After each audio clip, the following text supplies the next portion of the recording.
नमस्कार, मैं प्रकाश भटनागर। आप देख रहे हैं अनादि टीवी का खास कार्यक्रम राजनीति के राज प्रकाश भटनागर के साथ, यानी मेरे साथ। पिछली बार हमने बात की थी 2000 के दशक में बीजेपी के कुनबे में जारी कलह की। पार्टी के सीनियर नेताओं की आपसी गुटबाजी उसे सत्ता से लगातार दूर करती जा रही थी। एक तरफ 1989 के बाद से हुए हर लोकसभा चुनाव में मध्य प्रदेश में बीजेपी की बढ़त जारी थी। दूसरी तरफ तमाम उम्मीदों के बाद भी वो प्रदेश में 1998 का चुनाव हार गई। दिग्विजय सिंह के पहले कार्यकाल के दौरान हुए लोकसभा चुनावों में लगातार जीत से उत्साहित भाजपा नेताओं को लग रहा था कि जैसे ही विधानसभा के चुनाव होंगे उनकी सरकार बनना तय है। आखिर फरवरी 1998 में हुए लोकसभा चुनावों में बीजेपी ने अविभाजित मध्य प्रदेश की 40 लोकसभा सीटों में से 30 सीटों पर जीत हासिल की थी। इसी साल के आखिर में होने वाले विधानसभा चुनाव में राज्य की सत्ता पर उसके काबिज होने में संदेह भी नहीं था। लिहाजा नेतृत्व को लेकर घमासान बढ़ता जा रहा था। इस बीच प्रदेश में बीजेपी के पितृ पुरुष माने जाने वाले कुशाभाऊ ठाकरे को पार्टी का राष्ट्रीय अध्यक्ष बना दिया गया। लिहाजा विधानसभा चुनाव के पहले प्रदेश प्रभारी के तौर पर लखीराम अग्रवाल को हटाकर नरेंद्र मोदी को मध्य प्रदेश का प्रभार सौंपा गया। नरेंद्र मोदी, जी हां, जो आज प्रधानमंत्री हैं। नरेंद्र मोदी तब पार्टी के राष्ट्रीय महासचिव हुआ करते थे। नरेंद्र मोदी की काम करने की अपनी अलग शैली तब भी थी। ये शैली मध्य प्रदेश के ताकतवर नेताओं को रास नहीं आ रही थी। मोदी इस दौरान बीजेपी में अपनी अलग पहचान कायम कर रहे थे। उनके बारे में कहा जा रहा था कि उन्हें जिस राज्य का भी प्रभार सौंपा गया वे वहां बीजेपी सरकार बनवाने में सफल रहे। मध्य प्रदेश आने से पहले वे गुजरात और हिमाचल प्रदेश में पार्टी के प्रभारी थे।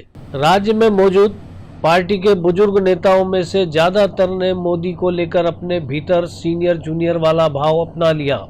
2003 के बाद भारतीय जनता पार्टी 2018 तक यानी 15 साल लगातार सरकार में रही। तो इसके पीछे भारतीय जनता पार्टी के संगठन या उसके कार्यकर्ता की ताकत को बड़ी वजह नहीं माना जा सकता। इसकी बड़ी वजह थी कांग्रेस पार्टी की गुटबाजी और कांग्रेस पार्टी का केंद्र की सरकार में होना। तो जितने बड़े नेता थे उनके लिए आकर्षण का केंद्र की सरकार थी। मध्य प्रदेश को उन्होंने जो है बहुत ज़्यादा गंभीरता से लिया नहीं था। निश्चित तौर पर भारतीय जनता पार्टी ने इसका फ़ायदा उठाया। लेकिन 2003 के पहले की जब भारतीय जनता पार्टी को हम देखते हैं तो जो है सरकार के मामले में बहुत ज़्यादा उसको सफलता मिल नहीं पाई। पार्टी के भीतर इतनी ज़बरदस्त गुटबाजी भारतीय जनता पार्टी में रही है कि आज के दौर में शायद उस पर यकीन करना बहुत आसान नहीं है। सुंदरलाल पटवा और कैलाश जोशी की गुटबाजी किसी से छुपी हुई नहीं है।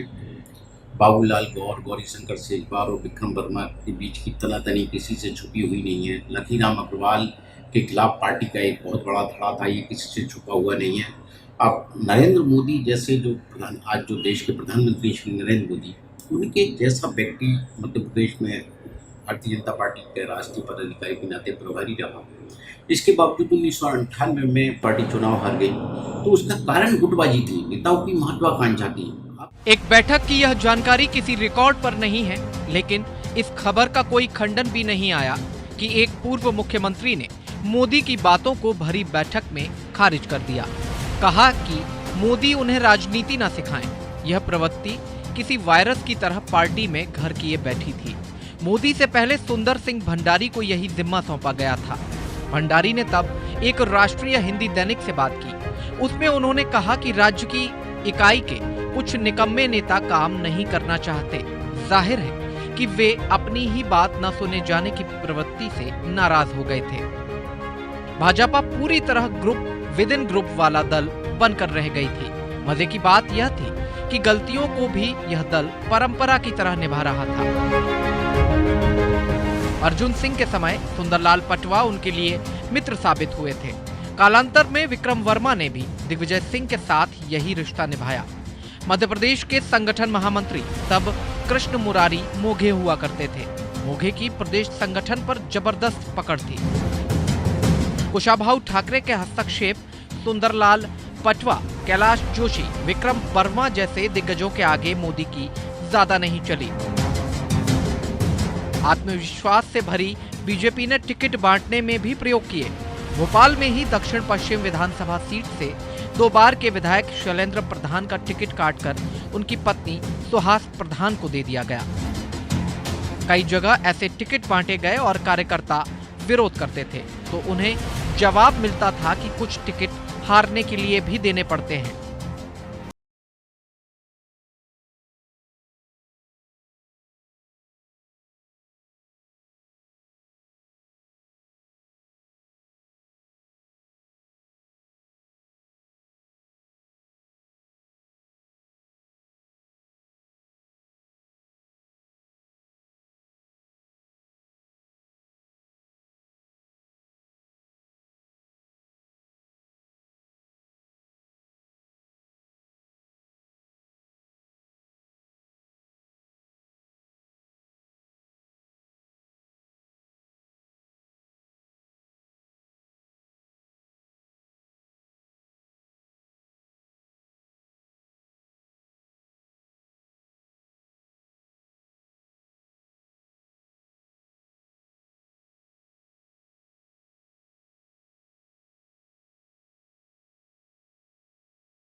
लाइन का मतलब था कुशाभाऊ ठाकरे ऐसा चाहते थे, लेकिन दूसरी पंक्ति के तमाम सीनियर नेता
धमाकों ने बीजेपी में मची सिर फुटबल के भविष्य में और गहराने के संकेत दे दिए। हालांकि हारने के तत्काल बाद शिवराज सिंह चौहान को प्रदेश बीजेपी का महामंत्री मनोनीत कर दिया गया। मैंने बीजेपी के संगठन चुनाव को तब भी देखा था जब लखीराम अग्रवाल के खिलाफ वीरेंद्र कुमार सकलेचा ने चुनाव लड़ा था और 1993 में लखीराम अग्रवाल के खिलाफ ही कैलाश जोशी ने भी चुनाव लड़ा था। ये दोनों चुनाव पूरी शालीनता से हुए, कोई हल्ला गुल्ला या नारेबाजी नहीं, बल्कि प्रभात झा जो उस समय पार्टी के मीडिया प्रभारी हुआ करते थे, उन्होंने बताया था कि कैलाश जोशी चुनाव हारने के बाद घर लौट गए। बाद में कुशाभाऊ ठाकरे ने उनके घर फोन लगाया। फोन जोशी जी ने ही रिसीव किया था। तब ठाकरे जी ने जोशी जी से उनकी पत्नी से बात करवाने के लिए कहा। ठाकरे जी ने जोशी जी की पत्नी को फोन लगाकर कहा कि शाम को सब लोग उनके घर दाल बाफले खाना चाहते हैं तो वे इंतजाम करें। और फिर उसी शाम बीजेपी के तमाम बड़े नेताओं का जो संगठन चुनाव में एक दूसरे के विरोधी थे, हंसी ठहाकों के साथ भोजन हुआ। 1998 में विक्रम वर्मा और शिवराज सिंह चौहान के बीच हुए संगठन चुनाव का माहौल ज्यादा कटुता भरा था। ये कुलीनों के कुनबे की एक अलग तरह की लड़ाई थी। आपसी कटुता के इस दौर में बीजेपी के नेता शायद यह मान चुके थे कि सत्ता में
यकायक आंदोलन वापस लेने की दो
2000 में छत्तीसगढ़ जाने से भी पार्टी की कुछ समस्याएं हैं। छत्तीसगढ़ के अलग राज्य बन जाने से भी भारतीय जनता पार्टी की कुछ समस्याएं कम जरूर थी, गुटबाजी के लिहाज से कह सकते हैं। तो आप देखिए कि 2000 के बाद जब छत्तीसगढ़ बन गया तो पार्टी की राजनीति एकदम बदल गई। आप कुशाभाऊ ठाकरे आज नहीं है, लेकिन फिर भी पार्टी चल रही है। वो पार्टी के पितृ पुरुष कहे जाते थे, तो कह सकते हैं कि उनका जो फेवरेटिज्म जिस तरह का था कुशाभाऊ ठाकरे का, उससे पार्टी अब मुक्त है। अब यहाँ मध्य प्रदेश में जो भी नेतृत्व है या जो भी नेता है, उन्हें अपने आप को साबित करना होता है कि वो नेतृत्व के लायक हैं। गुटबाजी को के लिहाज से यदि देखें तो गुटबाजी आज भी हमको देखने को मिलती है। गुटबाजी तो चलती रहेगी। राजनीति में सब एक होकर रहे, कोई किसी दूसरे के खिलाफ ना जाए, ये संभव नहीं होता। हर राजनेता अपनी लकीर बड़ी करने की कोशिश करता है और ये लकीर बड़ी करने के चक्कर में जो है भारतीय जनता पार्टी ने कई बार सरकार गंवाई है। मगर बदलाव की प्रक्रिया अभी पूरी नहीं हुई थी, बल्कि अभी तो असली सफर शुरू होना था। संघ ने बीजेपी के विघ्न संतोषी नेताओं को हाशिए पर धकेला। मध्य प्रदेश का विभाजन हो चुका था। बीजेपी ने संगठन में बदलाव करते हुए विक्रम वर्मा की जगह कैलाश जोशी को प्रदेश अध्यक्ष बना दिया। संघ के प्रांत प्रचारक कप्तान सिंह सोलंकी को कृष्ण मुरारी मोंगे की जगह प्रदेश संगठन महामंत्री का दायित्व सौंपा गया। मीडिया प्रभारी प्रभात झा को भी दिल्ली भेज दिया। पार्टी ने 2003 के विधानसभा चुनाव के लिए उमा भारती को चुनाव प्रचार अभियान समिति का अध्यक्ष बनाया और स्टार प्रचारक घोषित कर दिया। शिवराज सिंह चौहान को प्रदेश महामंत्री के साथ चुनाव प्रबंध समिति की कमान सौंप दी गई। इसी बीच बीजेपी की एक रैली में पार्टी अध्यक्ष लालकृष्ण आडवाणी ने पार्टी के सत्ता में आने की स्थिति में उमा भारती को मुख्यमंत्री बनाने की घोषणा कर दी। उमा को दिग्विजय के मुकाबले सीधा सामने खड़ा कर दिया गया। बीजेपी में हुए इस बदलाव ने पार्टी कार्यकर्ताओं को जबरदस्त जोश से भर दिया। भारतीय जनता पार्टी के लिहाज से 2003 का साल बहुत निर्णायक था। एक राजनीति ने एक नई टर्न ली थी और वो टर्न ये थी कि भाजपा की जो कमान थी वो परंपरागत नेताओं से एकदम नए नेतृत्व के हाथ में थी और 2003 से जो सिलसिला चल रहा है वो अभी तक जारी है। एक लिहाज से 2003 के पहले तक भारतीय जनता पार्टी में जिस गुटबाजी का बोलबाला था उस पर भी एक तरीके से विराम लगा है। आप याद रखिए कि आप इस पर ध्यान दें कि 2003 से पहले मध्य प्रदेश भाजपा की राजनीति सुंदरलाल पटवा, कैलाश जोशी, विक्रम वर्मा, वीरेंद्र कुमार सकलेचा, ऐसे गुटों में उससे हम पहले जाएं तो प्यारेलाल खंडेलवाल, नारायण प्रसाद गुप्ता, कुशाभाऊ ठाकरे, इन तमाम नेताओं के सहारे पे थी। लेकिन 2002 में जब भाजपा को लगा कि अब सत्ता में वापसी के लिए कुछ चेंजेस करना है तो जो मौजूदा नेतृत्व था उसको हटा के और उमा भारती को मध्य प्रदेश की कमान दी गई चुनाव के लिहाज से और संगठन से भी में भी एक चेंज किया। कप्तान सिंह सोलंकी को आरएसएस से सीधे संघ की पृष्ठभूमि के थे वो, तो उनको संगठन महामंत्री बनाया और इस तरीके से एक चेंज लाया। उमा भारती ने आकर यहाँ पर एक बीजेपी जो कांग्रेस की 10 साल की दिग्विजय सिंह की सरकार थी उसके खिलाफ एक माहौल बनाया। हालांकि ये माहौल 98 के बाद धीरे धीरे बनने लग गया था, लेकिन उस पे उफान लाने का काम उमा भारती ने किया और 2003 में सरकार बीजेपी की बनी। उसके बाद से हम देखें तो बीजेपी लगातार आगे बढ़ती जा रही है। ये 2018 में जरूर बीजेपी को एक डेंट लगा, लेकिन उस डेंट की वजह भी बीजेपी में आत्ममुग्धता की पराकाष्ठा को बीजेपी टच कर रही थी। इसके लिए 2018 में बीजेपी जीती जिताई बाजी को हार गई थी।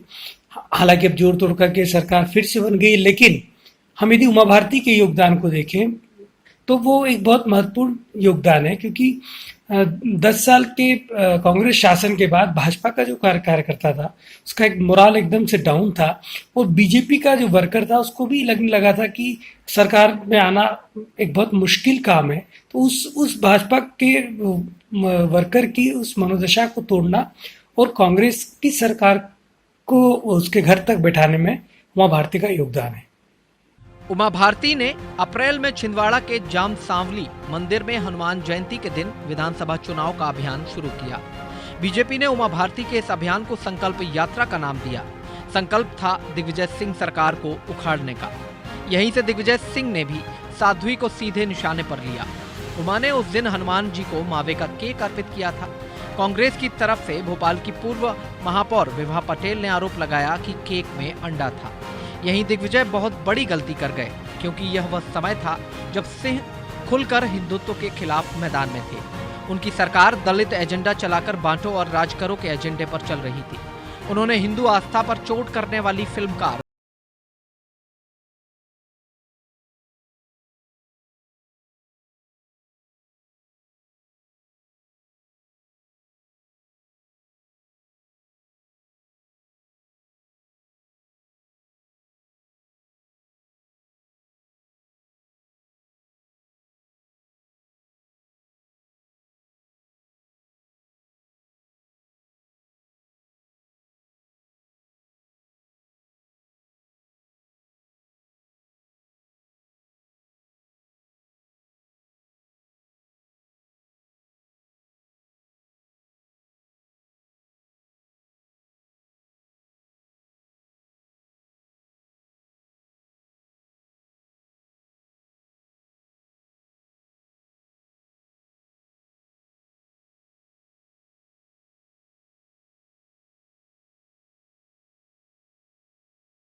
चुनाव के समय कांग्रेस ने पर्दे के पीछे से उमा के चरित्र हनन में कोई कसर नहीं उठा रखी थी, जिसका अंततः कांग्रेस को ही नुकसान हुआ था।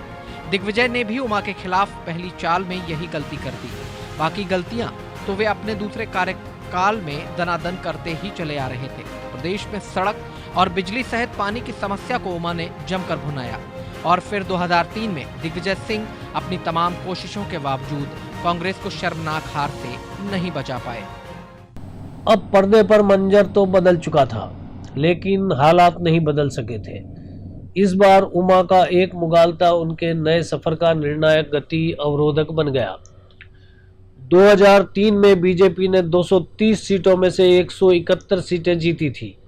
उमा भारती ने इसे केवल अपनी वजह से हुई जीत मानने की गलती कर ली।